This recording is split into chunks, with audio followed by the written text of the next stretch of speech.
Yeah. What's funny comedy? Big ups to all the greatest comics. Today we paying homage. Red cup, sunglasses, and the latest garments. Big laughter and deep convo. Talk shit, but we keep it hundo.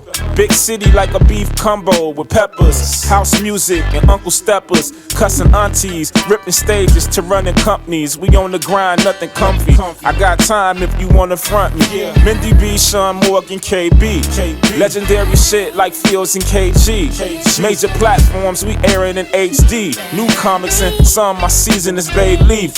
Gotta know the vibe, Chicago is State Street. Platform where ghetto, blessings and grace meet. Peace. What's funny today? I can tell that my people got something to say. I don't care if you hate, I'm stunned anyway. What's funny today show? I'm a stun anyway, yeah. What's funny today? I can tell that my people got something to say. I don't care if you hate, I'm stunned anyway. What's funny today show? I'm stunned anyway. The game of comedy. Well, I guess today figured that out long before most even realized it was a game. Listen, this is an exciting day at the What's Funny Today show. You know we covering the latest in stand-up, on stage, content, chaos, film, amazing talent from across the country, and some of the deepest conversations rooted in comedy. It's your girl, Mindy B. I'm just helping to unleash the laughs and guys some of the funny. Ladies and gentlemen, gratitude to you all. This show and platform has grown tremendously. We are now on Instagram, Facebook, TikTok, and we just ask that you push that follow button, jump on the YouTube, subscribe. Don't miss these episodes as they drop. Leave us a comment. Let us know where you're tuning in from. So without further ado, let's get the show started, gentlemen. Y'all ready to go? Let's do it. We got a big day. Cast. All right. So we always start our show with the man with the plan, writing all the checks, hiring all the employees. He has never missed the show.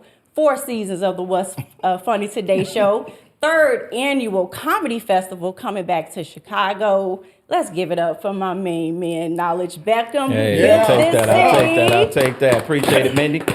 That intro was fucking amazing, Mindy. She's nice. She's cold with it. Yeah. She is pushing for the next pay grade. Good work. I love y'all. And look who it is. We got the other man with the plan. We call him Media Mind. Sometimes we call him Money Mind. He's running the streets with the Corner Convo podcast. Check that out. One of the hottest producers in the game. Welcome, Media Mind. As a co-host today. Yes, sir. Give me some more. Got the family in the building.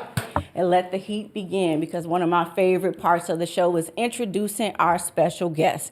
Might be the most iconic and legendary thus far, touching every corner in the Black culture of comedy with a dynamic career in TV, movies, voice work, and writing.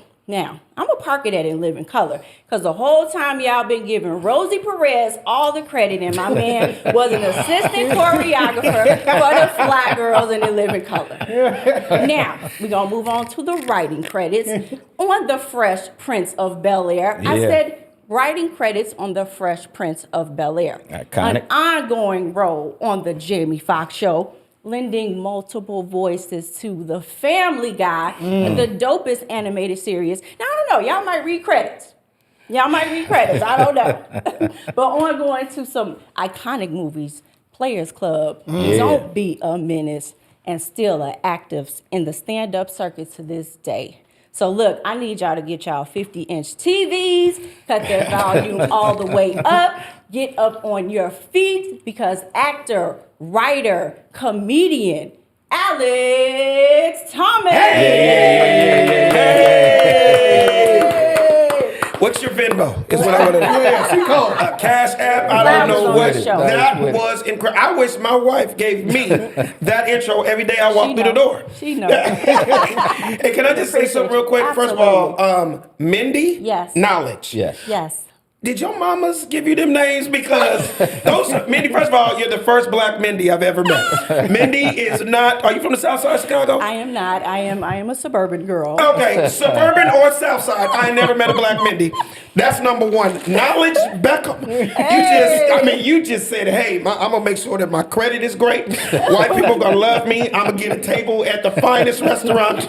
Knowledge Beckham. Like, is that the name your mom and daddy gave you? Is that the name your mom and daddy gave you? It's not. You know, when I started in this. I was right. I guessed right. I guess what's your name? Kiki Jenkins. That's your real name? And your name is Dontrell Willis? No, okay. Hey, if you knew his real name, you'd go crazy. Oh, see, you shouldn't have said that. What is your real name, brother? My bad. I forgot the feds is watching. The feds is watching. But whether you can tell me on camera or off the camera, I need to know your real name. And I am not the police. We'll do it off camera. But Here we go. So now that means the feds are watching. So look, Mindy. I'm not supposed to be laughing this hard yet. And then when I saw you had a sister, I was like, oh, so this must be Mindy and Cindy. I didn't know. My sister is here on set, y'all. Let's hear you. Hi, sister. Hey, what up, Jay? Comedy girlfriend in the building. Girlfriend is in the building, y'all. Yeah, But thank you for that intro. I appreciate that. Sometimes when people do intros like that, man, it just, because you just go through life every day doing what you do, doing what you love to do. I'm a father, I'm a husband, I'm an entertainer, all this stuff. But sometimes you don't realize how much you've done, how much you've contributed to the culture and the game until either somebody else says it so much. or somebody acknowledges. And I'd be lying to you if I told you I didn't appreciate that. So I really appreciate that, and it kind of gives me chills because I was like, "Yeah, she just did 1/3 of the resume, and it still was a lot of stuff." You know what I mean? So it makes me feel good, and thank you. That's ill, bro. Thank you guys for having me. Appreciate you for pulling up, bro. Man, You guys take it easy. I got to go to the. Did he just do a 2-minute podcast? He came to Chicago to do a clip. Okay, Right, a clip. no, listen. This is gonna be great, and a big thank you from us too. And if I talk too much, stop me. Never. Okay. We got all the time in the world. We got all the time in the world for your stories. But listen, so with the impeccable resume that you have, we know it's a lot of interviews out there and stories that you've told over and over and over again. We want to. By the way, yes. that is the name of my next 1-hour comedy special, Alex Thomas, True Hollywood Stories. Oh, Look at that. Look at that. 'Cause I didn't realize to damn near this year, 33 years into stand-up. Like, I do a whole thing on stage, like, this is real talk. Me and my wife, she always gives me a little pep talk before I get on an airplane and go out. And I was like, baby, you know what's so funny? I've been doing comedy 33 years, and I just realized I don't have any more jokes. All I have is stories. Like true Hollywood stories. And then I'm one of those comedians that honestly studied the greats. And I am a student of the game. And one thing I realized, and I tied together the greats and everybody that I respected, were some of the most incredible storytellers. And I'm not gonna lie, I'm not gonna say like, that wasn't always my thing on stage. 33 years of doing stand-up, a lot of times it was just jokes and quick this and quick that. And it worked and it was beautiful, but I was like, one time a legend told me, he's like, Alex, you're a very interesting dude. You have some incredible stories that you tell us off stage. People never get tired of hearing. Yeah, he's like, you should take some of that to the stage. And a light went on in my head. This many years being into it. And man, now that I've opened up and told all these stories, it's taken my level of what I've done from here to like out the roof. So it was just, it was motivation that I needed.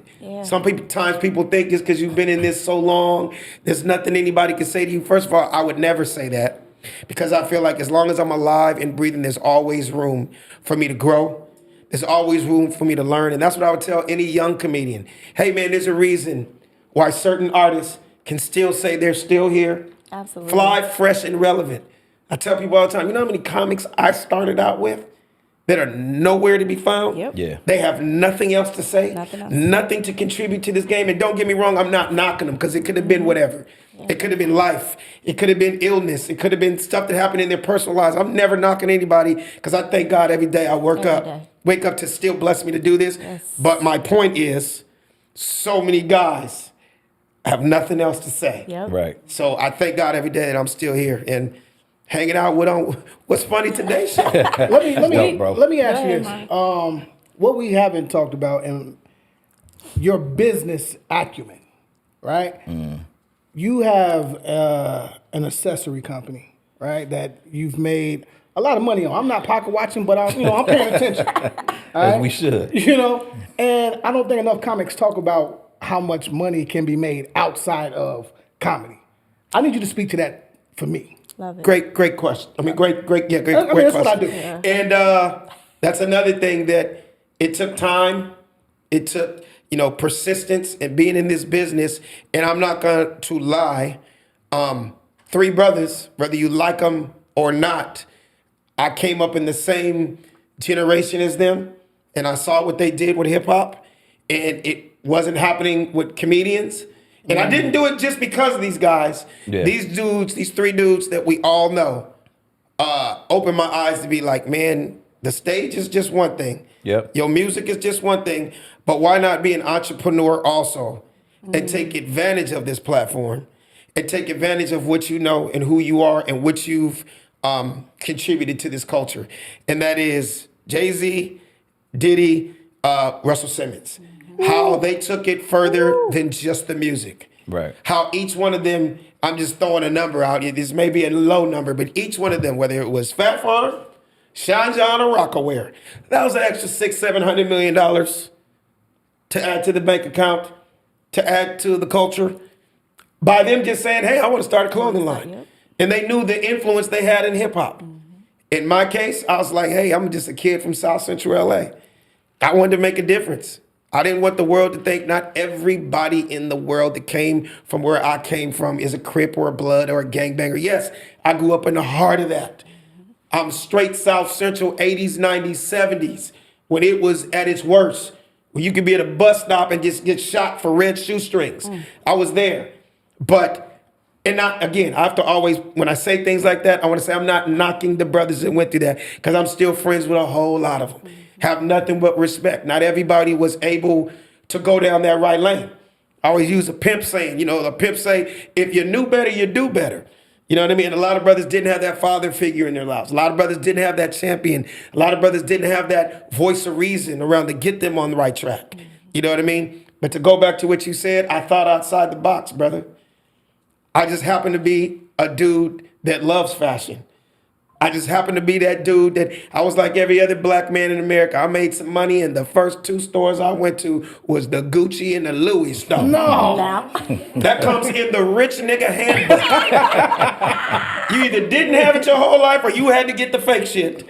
But the minute you got your check, I guarantee, and I'm not exaggerating, if you went to every black man in the National Basketball Association, National Football Association, hip hop, whatever, the week we got a check, it was to whatever car dealership we going to, and the Gucci and Louis store.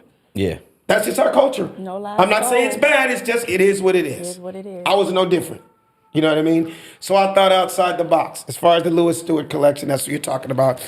But I will break something to you right now. Did you bring some gifts? No. What the hell? Because what I'm about to say is an exclusive on your show. Okay, Come we'll on take now. it. We'll take it. That people didn't know. And I wasn't prepared for that question, but I am going to tell you the about to truth. sell it? I'm no longer a part of the Lewis Stewart collection. Okay. I was the owner. I was a part of that movement for 13 years. We made history. We were the only black high-end accessory line for 13 years. It was an amazing thing. I mean, everybody from Rihanna to the president to Oprah to everybody knew. If you don't know, you could probably look back and probably, I saw that on Justin Bieber. I saw that on Usher. Like, I had no idea what they got a green gator backpack. Yeah. You know what I mean? People, it was huge. And yes, it made me a whole lot of money. And but creative differences with Lewis Stewart, and I just went another way. Nothing bad to say about him. We just went separate ways. And it's season. Yeah. And, again, I'm going to say that again. Nothing bad to say about him. I moved on. So thank you for understanding it. But I actually moved into something new. It's something I was passionate about that entire time. But it was just in the back of my head, and I didn't know what I was going to do to it. Cut to now, and only because you brought it up, because I wasn't going to bring it up, I'm bringing it up now. I now have one of the largest urban, you got to use the word urban. That's why white people, when you say urban, they know, oh, that means other things than us. I have one of the biggest, and I'm the owner of South Central Country Club. Shout out to Eastside Golf for the people that know about golf. There, so I love Eastside. Shout out to Earl, and the guys over there. But they're not the only black-owned high-end golf accessory line. It's my line. It's called South Central Country Club. I'm not wearing it today. I wore it on stage last night, but you can go to southcentralcountryclub.com. Definitely. But I've been golfing for 30 years. Yeah. So way before it became a thing, all these brand new golfers. I know you see it, shout out to Kevin Hart, shout out to LeBron and Ludacris and all these new guys. Me and my crew of dudes, we came in 97 when I thought the only people that played golf in the world was Tiger Woods. But we're the remnants of picking up the game in 97, the year he won the Masters. And not only was it the influence of Tiger, but Will Smith got me into golf. Get that. Because one day on the set, I believe it was like our last episode. Like, and cut between scenes, he just pulls out a sand wedge. I'm like, niggas don't play golf. Who the hell told you about golf? It happened to be our director that day. His name, shout out to Shelly Jensen. Shelly Jensen's a white dude that used to direct everything from Mork and Mindy to Happy Days to Different Strokes. He was directing it. He got Will into golf that year, the year Tiger's new to all of us. Yeah. And the same dude, me, it was like, man, black people don't play golf. 2 days later, I'm at his house. What do you call this thing? How do you hit it? Because Will's first house, he bought it and it had a par 3 in the backyard. It was only one hole, but it was a par 3. Yeah. And just basically, the crack habit happened that day. And I have been addicted for 30 years now, and that's what got me into golf. So cut two, I've always been a fly dude. I always dressed and did my own thing. Yeah. But people would always be like, what is that you're wearing? What is that? I always did it on course, but never in a million years did I think I'm going to turn it into an actual line. Yeah. So cut to Eastside Golf that just came out 3, 4, 5 years ago. Yep. Anybody that knows the story, and Ajanaku, shout out to both those dudes. Everybody pretty much knows the story. Michael Jordan came in, one dude out of Atlanta, one dude out of Detroit. It was perfect timing for them right out of the pandemic. He fell in. Shout out to Chris Paul and CeCe Sabathia, two Jordan athletes that I'm just breaking the story down so y'all know. Two dudes that love these two young dudes. It was like, we need to take you to our boss. Who's your boss? Michael Jordan. Michael loved it. Nigga, they've been out of there ever since. When Nike got behind them, they did a shoe and a clothing line. So I say that to say I had to set that up to let you guys know. That was my motivation to really be like, I'm going to have to finally do this. And I'm going to tell you why. Because I love what happened for them. Now, Eastside Golf is, and all the PGA stores all over America. White people know who it is now. You see it at country clubs and everything. And my business mind went on. I said the same way the world loves variety. I'm pretty sure everybody in this room right now, you probably got a pair of Adidas in your closet, got some Puma in your closet, got some Nike, might have some Reebok, you might have some, Asics, whatever. It's all about variety. White people in this super white sport have had variety since the beginning of time. So I'm gonna just name 4 of the biggest golf brands: Titleist, Callaway, Ping, you know what I mean? Cobra, all those, they do it. Why can't we? By them being the first, now that white people know about it, now the world knows about it, I knew that they were going to be like, this is incredible. Yeah. Are there more of you? I said, you're goddamn right. South Central Country Club. Now, what's crazy is when I wear it, and I'm like on an airplane or I'm in first class or something, it will be the white, I'm talking, this white boy looked like he could have been George Bush's twin brother. He's like, South Central Country Club. I've never played there. Right. And I'm like, well, neither have I. I'm speaking it into existence. So then it cuts into the discussion. Where is that? How'd you come up with it? And I tell people the story. I just happened to be a kid from South Central LA. And I hated the stigma that everything that comes out of where I'm from is negative. And yes, you're right. There's never been a country club in South Central LA. But I'm a dude that came from it, and I played Pebble Beach. I played Pinehurst. I've been to Scotland twice to play the British Open where it all started.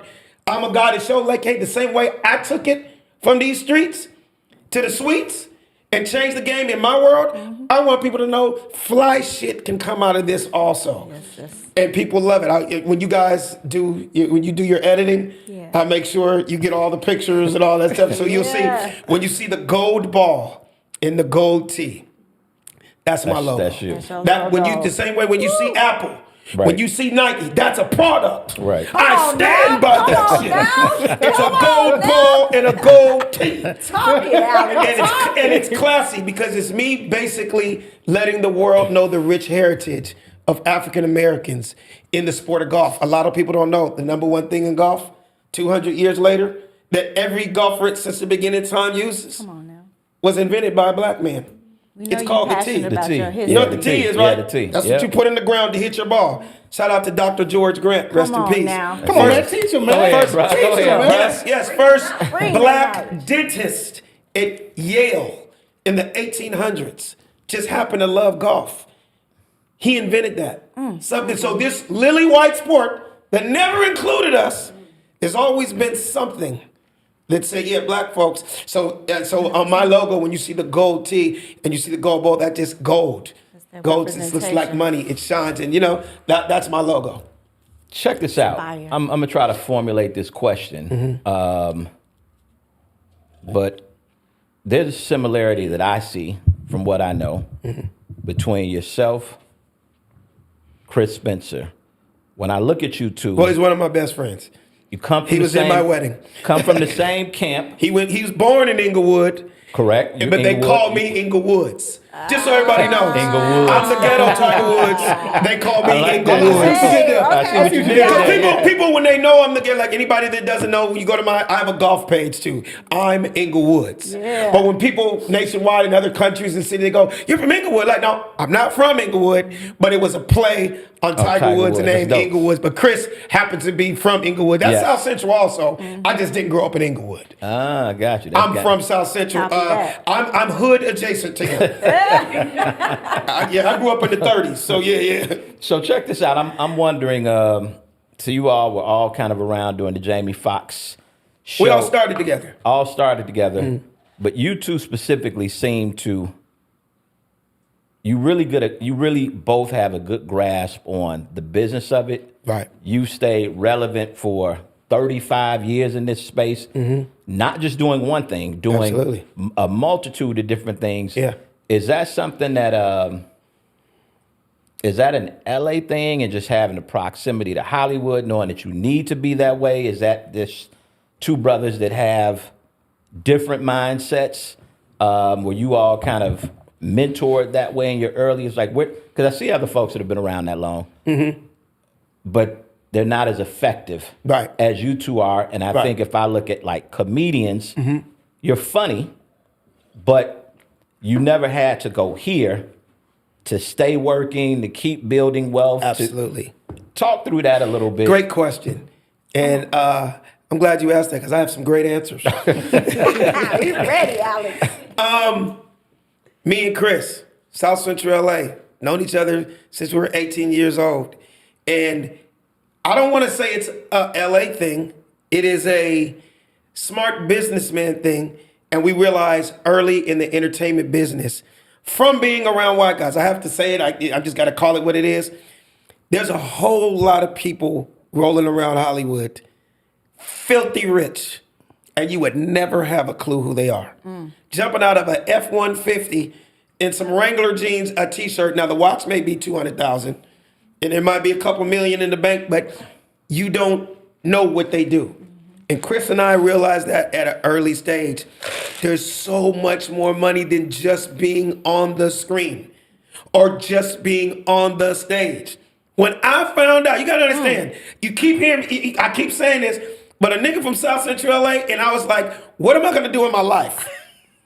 College didn't work out for me. I went to college for 20 minutes. I dropped out at recess, nigga. The shit didn't work out for me. And I didn't want to get a regular job. When I found out in this business, you can get money writing, you can get money voiceovers, you can get money producing. Don't get me wrong, the acting, the stand-up and everything that comes along, creating and all that, I was like, count me in on everything. Him and I just happened to be the young dudes out of our circle. Those Def Comedy Jam days, those Comic View days. I hate to say it was an LA thing, but I'm trying not to mention names, but a lot of stars that came out of Comic View and Def Comedy Jam, and we all know them, those dudes were coming from small towns. Yep. And they had no clue of the business. They were just funny dudes. Yep. Nothing against them.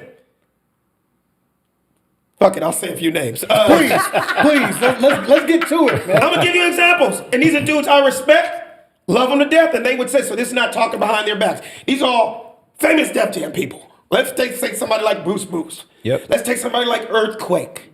Let's take somebody like DC Curry. Let's take people like Melanie Kamarsh or Arnie S.J., all the black comedians you just do from Def Comedy Jam. They were funny as hell. No doubt. And comedy was all they had. We, by us being young and being groomed in Hollywood, while we still had the comic views and Def Jams, but it's almost like we went to Hollywood University. I went to ABC, NBC University. Will always allowed me to stay on stage. Even though I was on set 16 hours a day writing on The Fresh Prince of Bel-Air, at night, every night, he let me go by like 9, 10 o'clock so I could hit these stages. Yes, I was young and I was new and I was learning. I'd never been on a TV show, but I'm learning the business. But then I'm going out with doing that can really take this to another level in the rest of my life. I didn't know where it was going to lead, but I look at it like all that I learned led to my longevity. And like, yes, me and Chris were hand in hand, side by side, all these years. And just to tell you, I'm super proud of him. He created The Real Husbands. Yeah. It ended up being a huge show for Kevin Hart and all them. His special is just dropping this week. February 4th. On Hulu.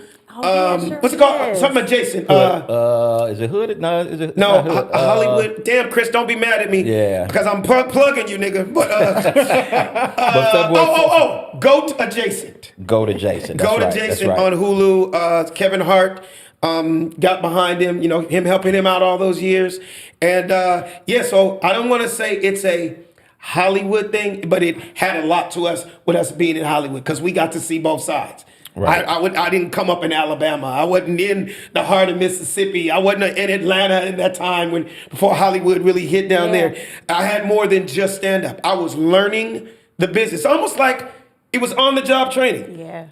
People say, what college did you go to? I'm like, Hollywood University.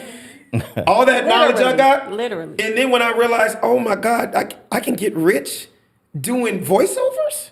You mean, I took it like, that's like me talking on the phone and getting a check and y'all don't even got to see me. I'm like, count me all the way in. Shout out to Seth MacFarlane, a billionaire, who just found me on stage one night at a comedy store and just loved my voice. I've been on Family Guy 15 years now. And thank you, I appreciate that. A lot of people don't realize, and it's only us, only black folks. And I used to do a joke about it for years. You mentioned it earlier. I say, niggas don't read credits. Facts. And I always give the example. I'll be at a restaurant with my wife. We'll be having dinner, like a really nice, really white restaurant. And a white guy just come up to me, oh, excuse me, don't mean to bother your dinner or anything, but I'm Alex Thomas? Yeah. Can I just tell you? My wife and I love you on Family Guy. Fucking hilarious. Enjoy your food. I just to tell you that. And walk away. The nigga that I've known for 40 years, sitting at the table with me, he'd be like, he talking about that cartoon shit, nigga? Well, the cartoon, Family Guy shit? Nigga, who you on that? I'm like, nigga, you've known me my whole life. And you know why? You can all say it with me. Niggas don't read credits. Because cartoons, you don't see me. And I wasn't on it every week. So they've done 300 episodes over all these years.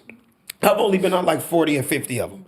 I'm what's called recurring, meaning I'm not on it every week. So like when I'm on golf courses with white guys, when they know that that's me, they'll go like, and say there's a white guy that doesn't know. He'll go, which one are you? And I'm like, I'm the black guy. And they die laughing because it's honestly the truth. I have been everything on the planet that's black for the last 15 years. Okay. Nigga, Gotta I'm represent. kids, animals, angry niggas, anything he needs a nigga on the show, it's usually me. My most famous role on there is the Black Dolphins, but white people love the Black Dolphins. But yeah, I'm just, but Let me ask you this. But being, Real quick, fuck, 'cause I'm okay, gonna yeah. I didn't know Does what that it- was going to lead to, by the way. I love that though. Yeah. Does that impact your funny? My what? If you're being transparent, honest, because you have so much in your bag, Mm-hmm. where if all I got is a stand-up shit, I am locked and loaded, and I know this is the only way that I'm gonna feed myself if I become the funniest motherfucker ever to live, where I feel like you have a more balanced approach. I want to be involved in entertainment, and I'm going to have my 7 streams of income versus a stand-up where I got one. Can I be brutally honest with you? Please do. I'm a fucking beast on stage. Do you understand me? A fucking beast. Okay. Yeah, I said it, nigga, because if you don't believe in yourself, nobody else will. Facts. And I never stopped stand-up. That was the bread and butter. That's where it started. That's what I still do to this day. I never stopped. I just realized it just gave me obviously financial stability to do what I want to do when I want to do it.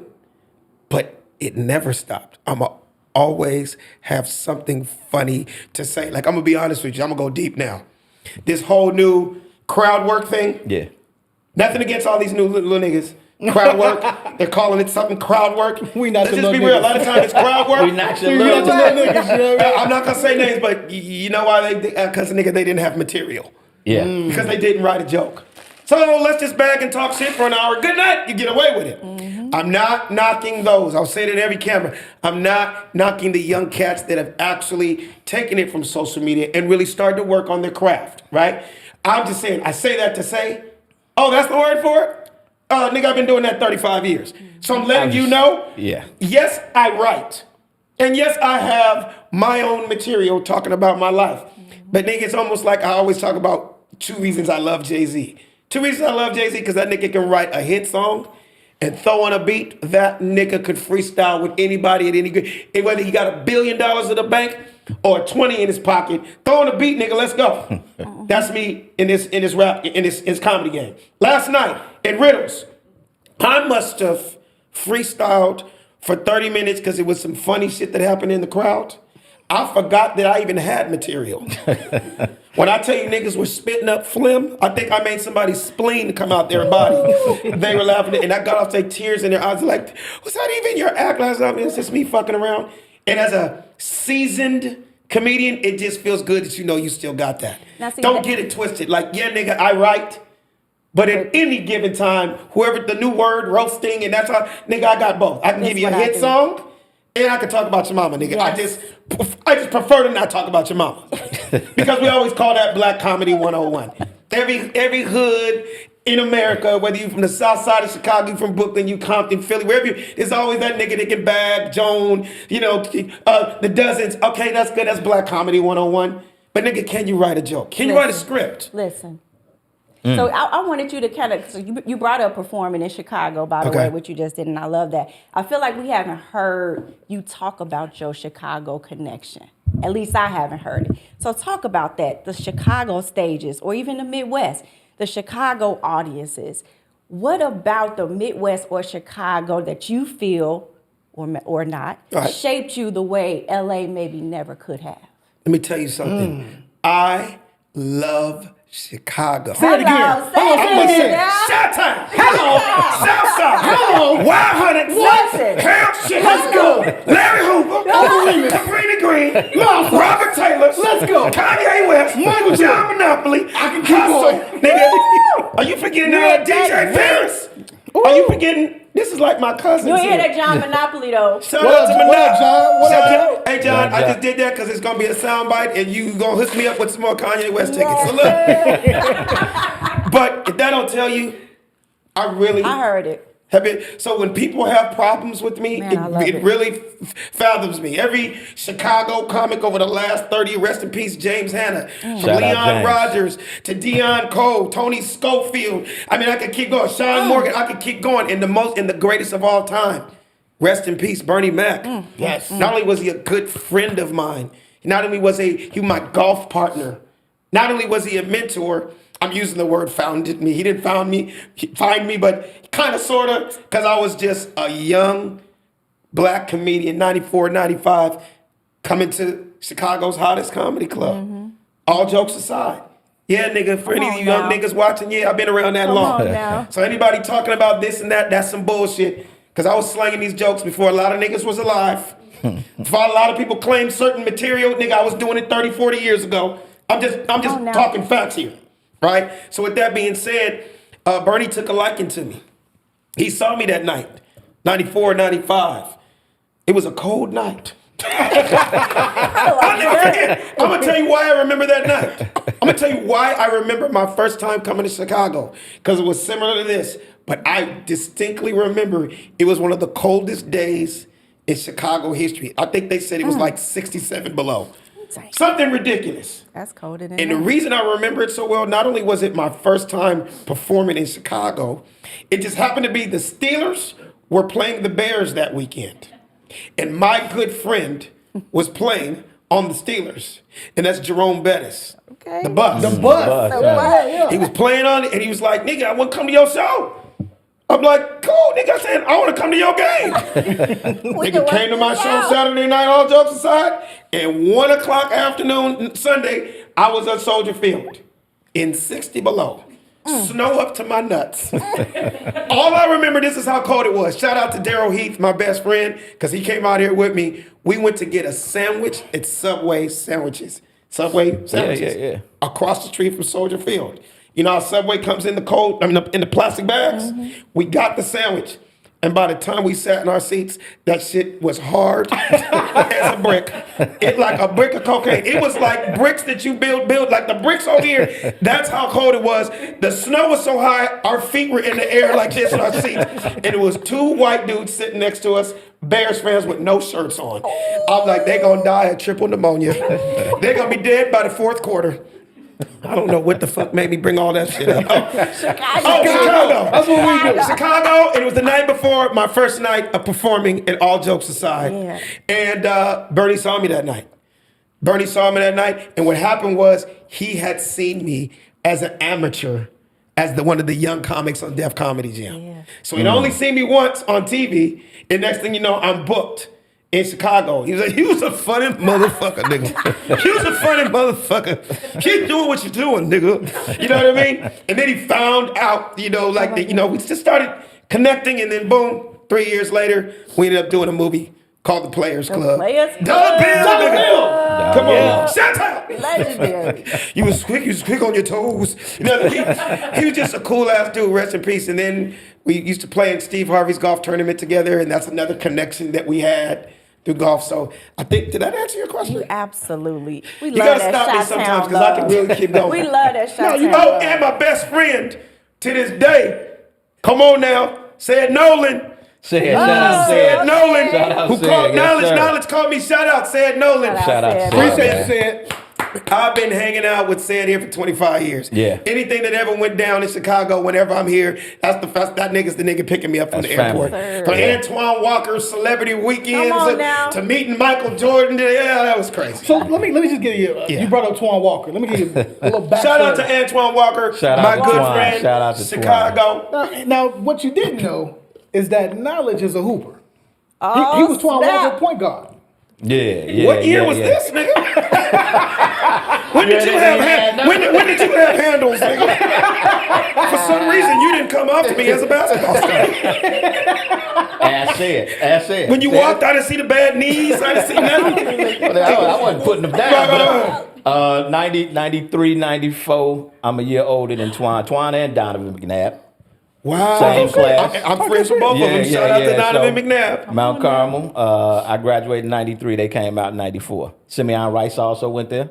He came out in 92. Shut up. Yeah, we had a crazy How tall sports are school. you? 5'8", but hey. So you were a short point guard? Short point guard. Well, so you did back have then handles. There was short point guards. You know what I'm saying? This wasn't the Russell Westbrook shit. You know what I'm saying? Absolutely. Motherfucking layups must were have 5 had point them guards back then.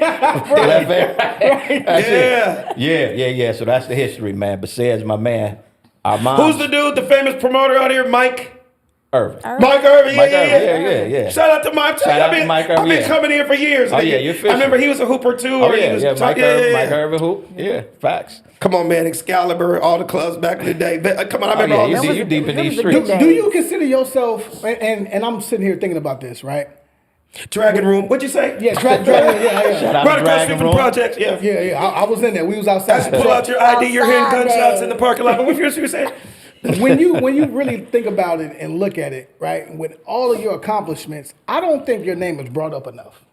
Thank you. And do you sit to yourself and be like, man, they don't even know, right? Well, Like- shout out to Kevin Hart for crushing all us other little short niggas.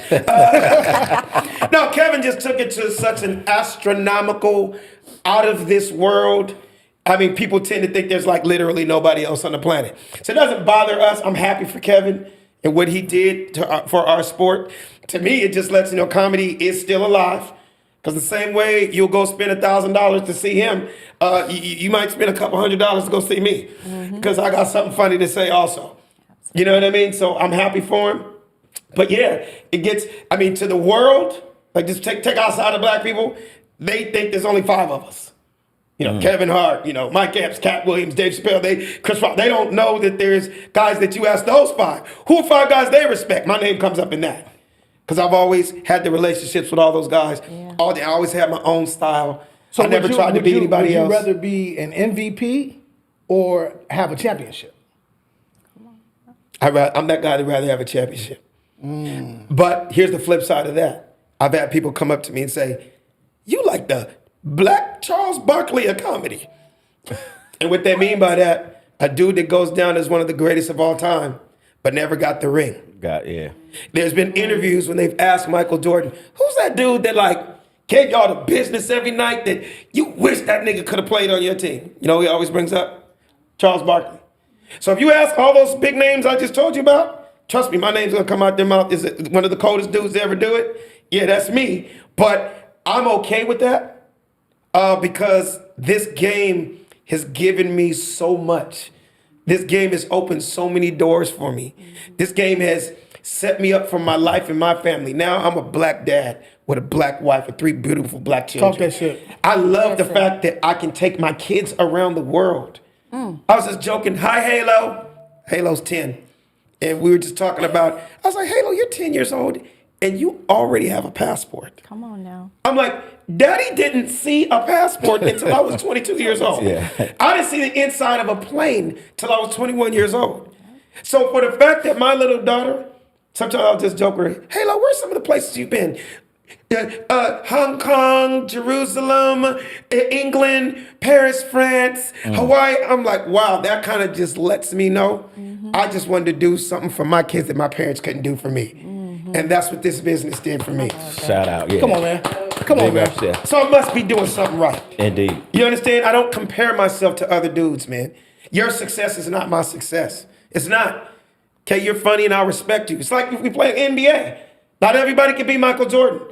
Let's just take it right now. Not everybody can be Steph Curry, LeBron James. That doesn't mean they can't play in the league. Play in the league, Yeah, yeah. nigga, you have 9 cars. I have 3 cars.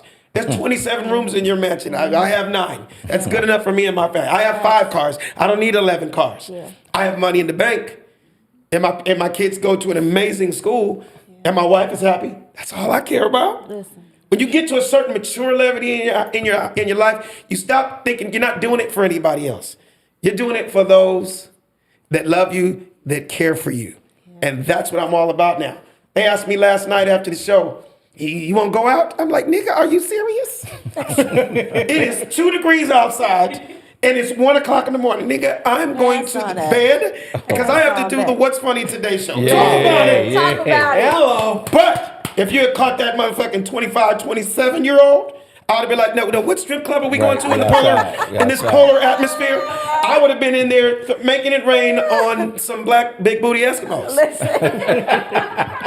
I'm not gonna lie, I was that dude.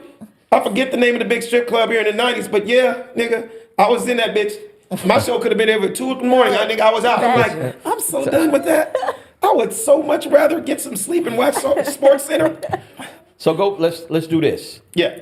Back to because again, you're very different, but I see so many similarities between you and Chris. But I also saw this with Real, like again, because I was Shout out Lil Rail. What up, shout out to Rail? Lil Real. Was active in Real's ascension. Yeah. And one of the things I used to realize about him, the relationships that he was building with cats that were on. Bill said he just come downstairs. We living in Harvey in my building, which Harvey is not the greatest area, no shade, but and he comes like, yeah, I was just on the phone with Bill. I was on the phone with Sid, and you kind of figure like he shouldn't be on the phone with them at the level he's at, but he really built, and I couldn't figure out what it was. I'm like, damn, he builds. Oh, you were wondering how is it happening? How is it happening? Yeah.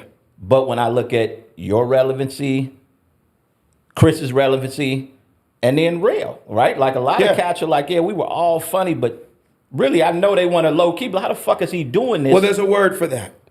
And that is you're getting the respect from your peers. Okay. The respect. How does that happen? So as much as people want to talk about who that nigga be hanging around with, yeah, nigga, you know how great it felt for Eddie Murphy to allow me in his house? My idol? One of the greatest of all time to be like, you're a funny ass dude. You hear Kobe's stories when Michael Jordan first recognized him, like, nigga, you got game. It makes you feel like, mama, I made it. Listen.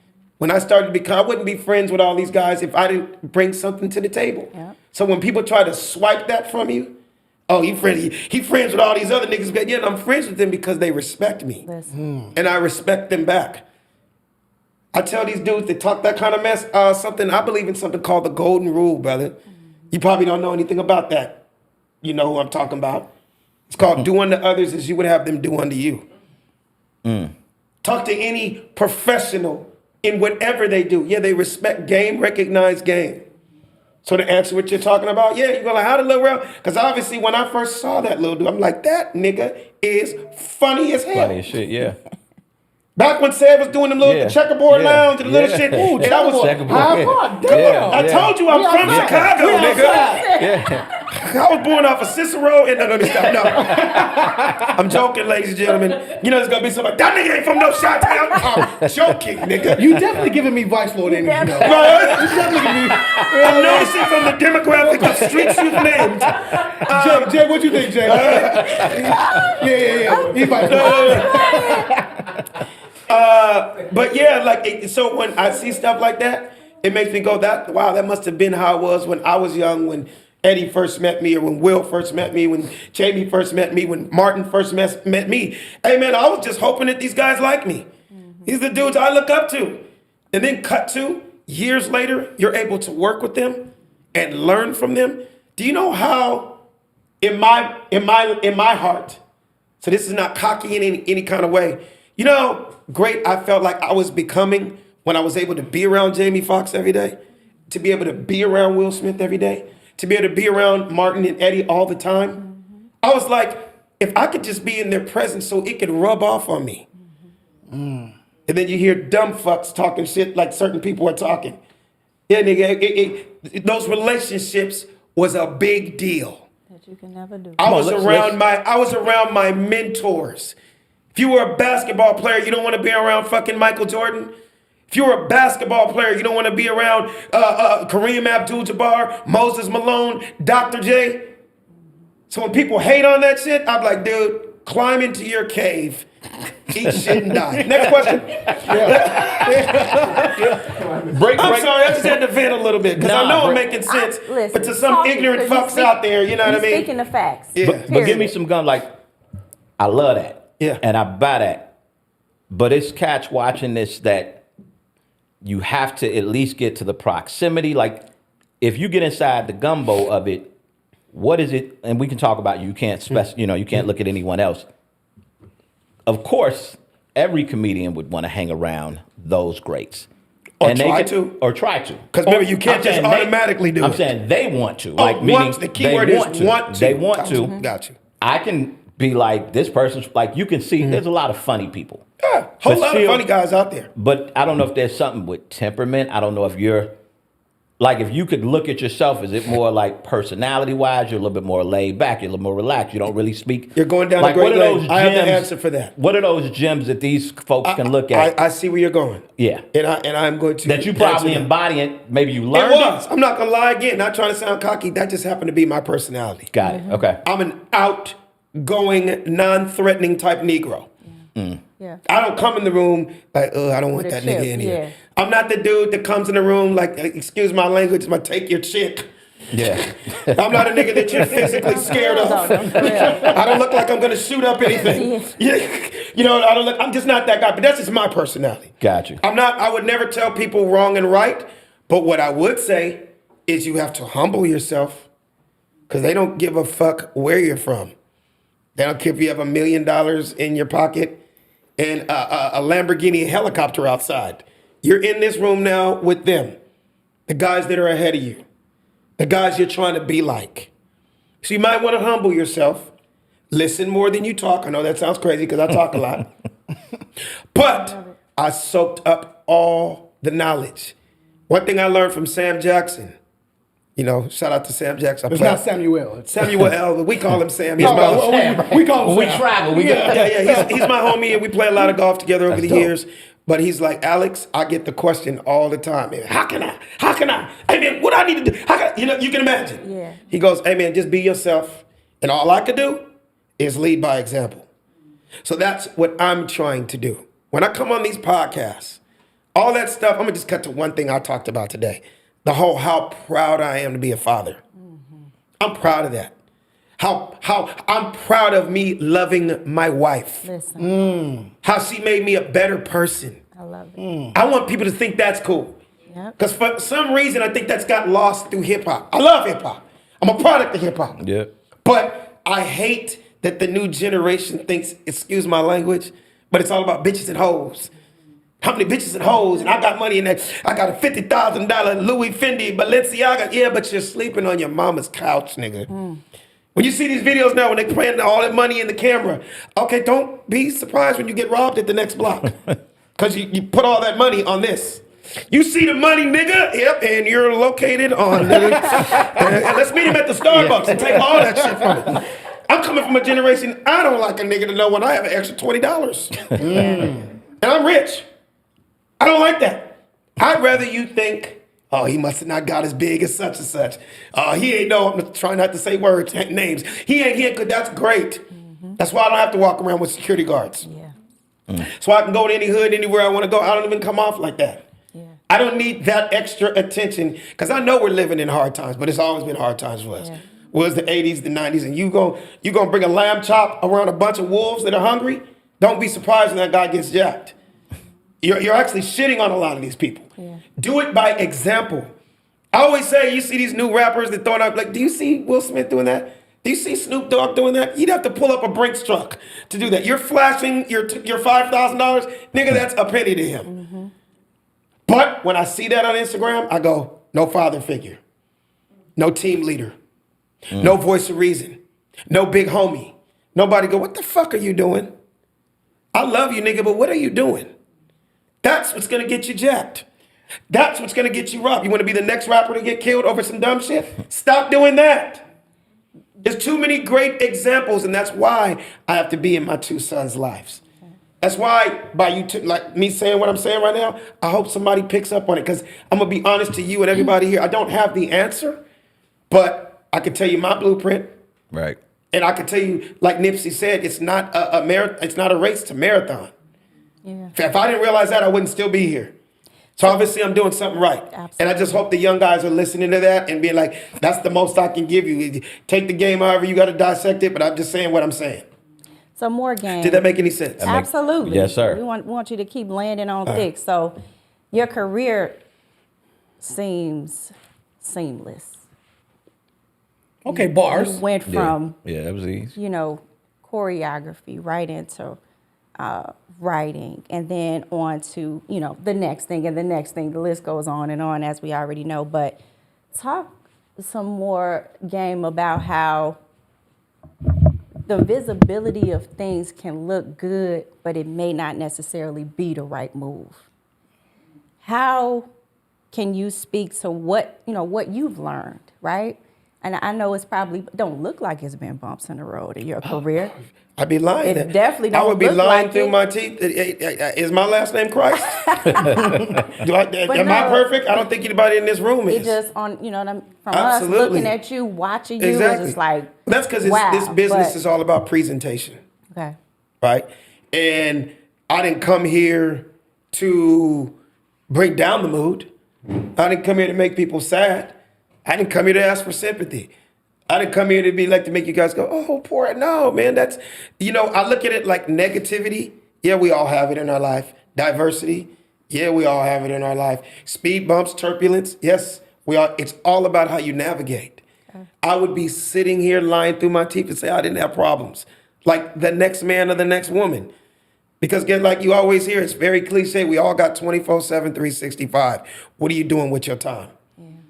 It's almost like I got to use basketball for examples.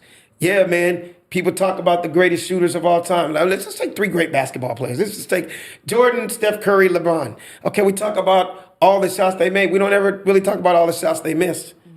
Let's talk about baseball. Some of the greatest home run hitters of all time. Let's take Ken Griffey Jr. They're only batting Ohtani. 387. You know what I mean? Or Right. they strike out the most. Yeah. People don't realize that. Home run hitters from the beginning of time strike out the most. Why? Because they're always swinging. How do you know if you don't fucking swing? You know how many times I've struck out? You know how many times the joke didn't work? You know how many times I'm like, what the fuck was I thinking? But I appreciate when somebody goes, oh, you seem seamless. No, nigga, it's just I'm really good at masking those things because I'm here, I'm an entertainer. You didn't pay your money to come tonight about hear how I fucked up. You want to leave with some inspiration. I was supposed to entertain you here tonight. I wasn't trying to bring the room down. But man, you know what saved my life? Lord and Savior Jesus Christ. Amen. Not that he just came into my life, because he's been into my life from the beginning of time. I grew up in church. Okay, people ask me all the time, like, man, how did you survive Hollywood all these years without getting into, let's just be real, the drugs, the alcohol, the gay shit, the transgender, all that. Hey, man, first of all, 2 great parents. I was forced to go to church, nigga. So whether I went down that lane and did it every week, no, I knew about the Lord at an early age. And I wouldn't have been able to make it this far without him. I thank him every day. Yeah. I wouldn't have woke up this morning if it wasn't for him. I wouldn't have got safely back on this plane. My kids pray for me before I get on every airplane. I did 42 cities last year. It's got to the point now we know we did good as a mother and a father and my amazing mother-in-law. They don't even have to tell my daughter anymore. Right as I'm walking out and I give everybody kisses, my 10-year-old said, Daddy, can we pray for you? Oh. Ooh. Come on, man. Don't have me crying out here, good. man. I love it. That's real. I love it. That's I real. love it. Man. That's power. Take your time, dog. It's all good. It's real, bro. Because we all feeling that She right prays now. for me every time before I get on a plane. My daughter and my sons and my wife and my mother-in-law. So to have that, It's beautiful. I pray for myself, but to know that there's people like that in your corner that love you that much, that pray for you, it's like, man, No, I got to do this for them. Got to do it for myself. And throughout all the ups and downs, you know with God in your life, you can't lose.